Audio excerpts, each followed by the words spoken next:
gunan karmani amale satchidatmani adhyasyantya vivekena gagane nilataadivat dehendriya gunan karmani amale satchidatmani adhyasyantya vivekena gagane nilataadivat. Due to non-discrimination,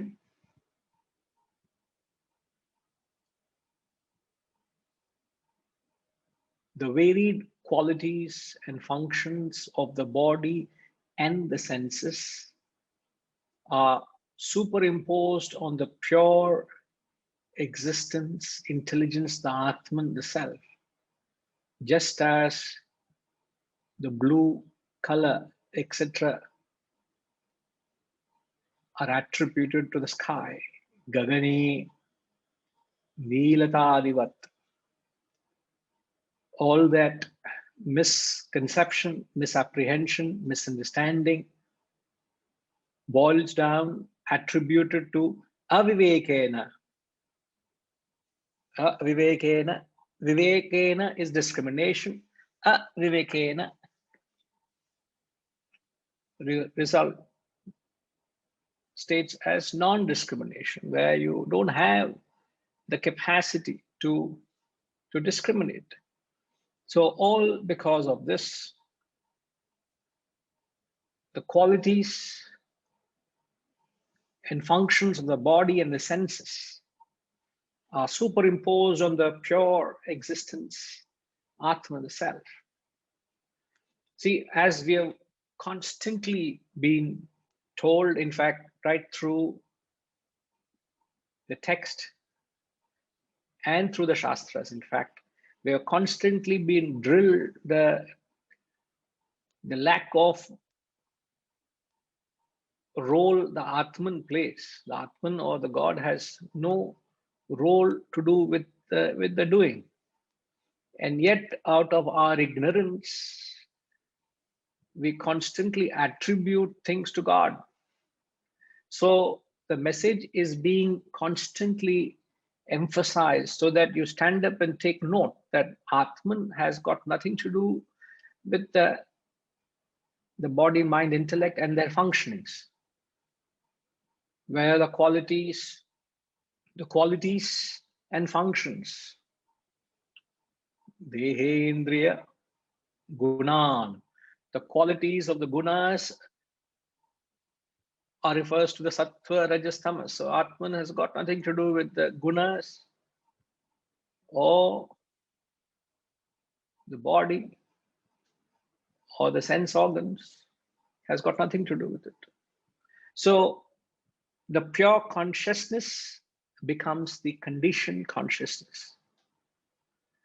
Now, the new term, perhaps most of you would be familiar, but you should take a note of it.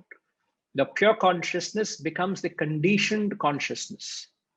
The conditioned consciousness is also known as chitta. Chitta is the conditioned consciousness. When the pure consciousness is functioning or operating through the equipments, it becomes the conditioned consciousness.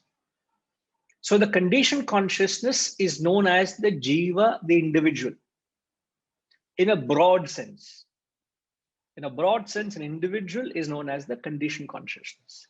So when you look upon the conditioned consciousness, which is the individual, which constitutes of the equipments. So when you look at the individual, the conditioned consciousness functioning, you attribute the functioning to the pure consciousness. And that happens due to avivekena.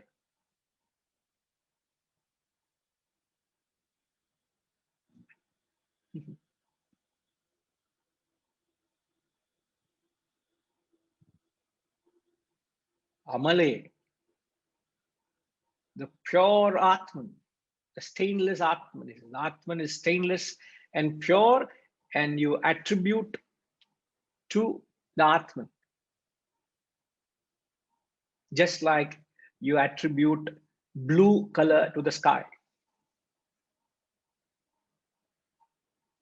Whereas the color, the sky has no color. It's colorless. Am I right, Rajima? Sky is colorless, huh? But I have never seen it colorless. I have only seen it blue.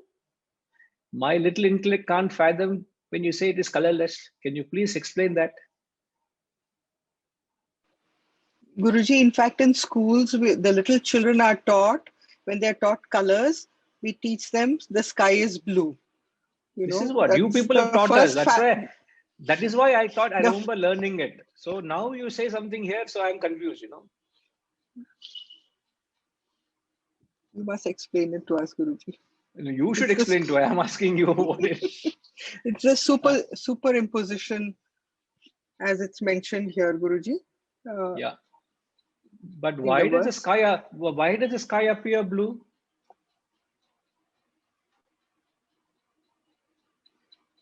I think Vasantama has an answer. I see many people with their lip movements. I'm trying to.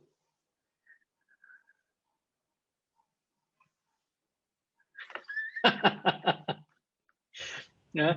Shivaji is suggesting let us all wear, like the Jains, wear a placard, just cover up, so we don't. Yes, Vasantama. I think it is the reflection of the water on the earth, sea. What reflects where? Sorry, the reflection of? Water is colorless. The water, the ocean and the sea. But water also is colorless, no? As Setuji said. The sky is colorless, the water is colorless. Where is the blue coming from? The rays of the sun fall on it and reflect the colors, I suppose. I don't know. Okay. Let's surrender to the scientific mind in this classroom.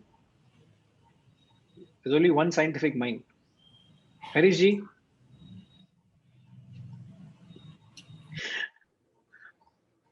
You mean the mindless Guruji? Yeah. Anyway, the basic reason is it's just like if you hold a blue glass in front of you and see anything, then everything will appear blue, right? If you hold a brown glass in front of you, like you wear dark brown spectacles, everything appears brown. So the color comes from yourself, the perceiver. The perceiver is the one who has gives that hue. So it is what you see, what you want to perceive. Hello. Just 1 minute, please. Yeah. Hello. Hello. So, I'm sorry, Guruji. There's a call. No problem. Now, but is that the technical reason why sky appears blue? Is it all because of the perceiver's perception? Is that what it is? No, I was giving a philosophical. No, we only want scientific. Philosophical, let me do that. If philosophical also you do, I'll be very, very soon jobless. Unless I know there are more than amply qualified people around here, but still, I also need something to do, no?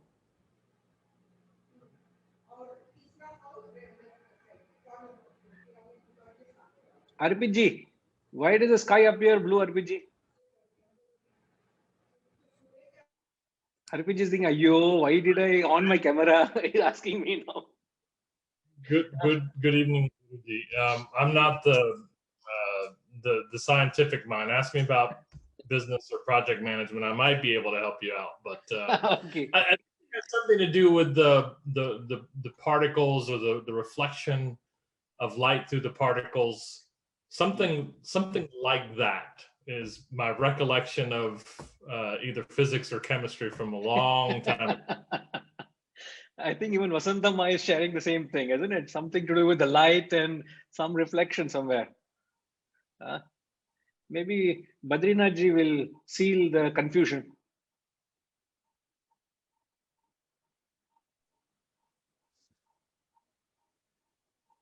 Ram Guruji. Yes, sir. Yeah, see, what distinguishes the Earth from other planets is we have an atmosphere. If there had not been an atmosphere, when you look up, the sky will be the color of space, which is black, which is the absence of light.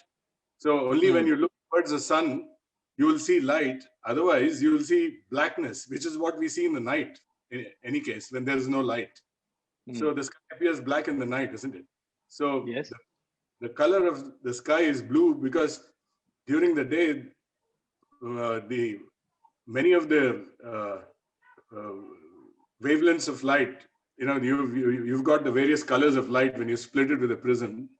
Many of those other colors get absorbed by the atmosphere, and what reaches us is the blue.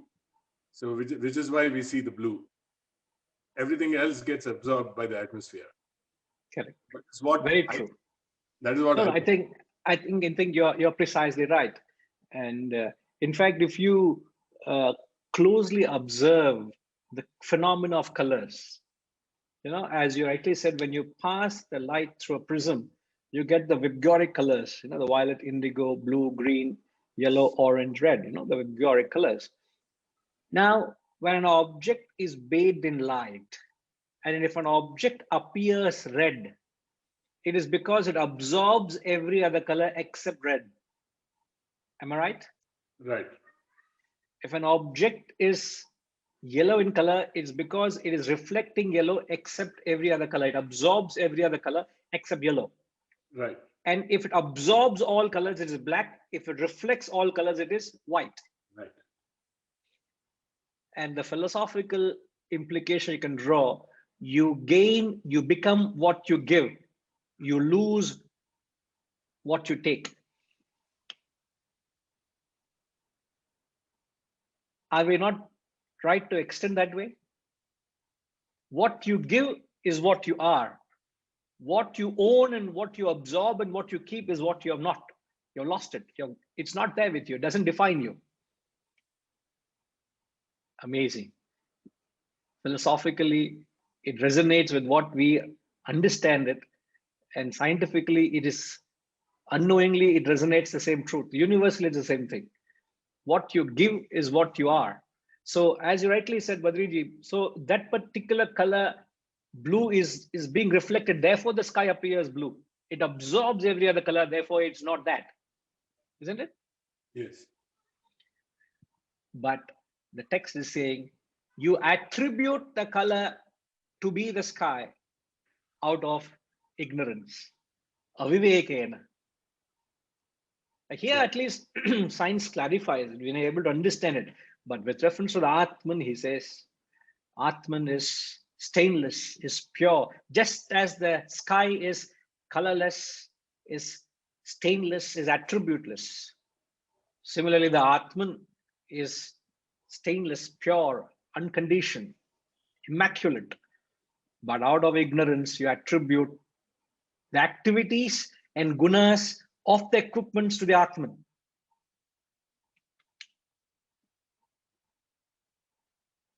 It is the Maya of ignorance. Okay. He just makes it a point. It's just straightforward, whether you get it or not. That's about all. One more point, which points to the convergence between optics on the one hand and the text we are studying on the other hand is we say that the ultimate truth is what cannot be negated. Okay, and here the blue can be negated in the night. If the sky were actually blue, it wouldn't be negated in the night, isn't it? Because we don't see a blue sky in the night. Similarly, yes. Yeah. So there, this is another kind of convergence, which points to the fact that the sky is not really blue. It is not its svabhava, isn't it? Exactly, yeah. It is not its nature, isn't it? Very true. Right. Yeah. So, the beauty is these examples are so profound if you are able to use them in the right limitations. Any example has a limitation. You understand, isn't it? And if you stretch it beyond its ability to convey or what it conveys, you go into absurdities. So the principle of example, conveying, learning through examples is known as everything else you can forget except this upamana, because it's upma. The best way to remember this methodology of teaching is upma. Upma is through, sorry, upma is not that, but upama is comparison. So it conveys the knowledge of the unknown through the known. And that is the principle of education, is to convey the unknown through known factors. And examples do that very well. All right. Hariji, you had something to say? I think Badri has explained it very well. You know, the different frequencies and what is an absorption spectrum versus what is a reflective spectrum.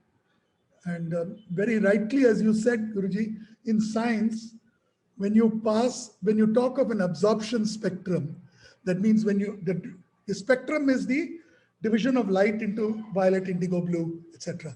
So whatever is absorbed appears as black. And we associate black as what is not there. So what is absorbed is what we feel is not there. Correct. Which is exactly what you said. Right? And therefore you get a feeling of red. That's another issue. But or whatever is not absorbed, you get that particular color. But the important thing is what is absorbed is black. Correct. Which is non-existent in our popular perception. Yes. Right? So very true. Exactly as you said, what you've given away, what you absorbed, you don't have. And what you give away, what you reflect is what you have. Is what you have, is what you have. Yes. What you absorb is what you lose. Correct. Amazing.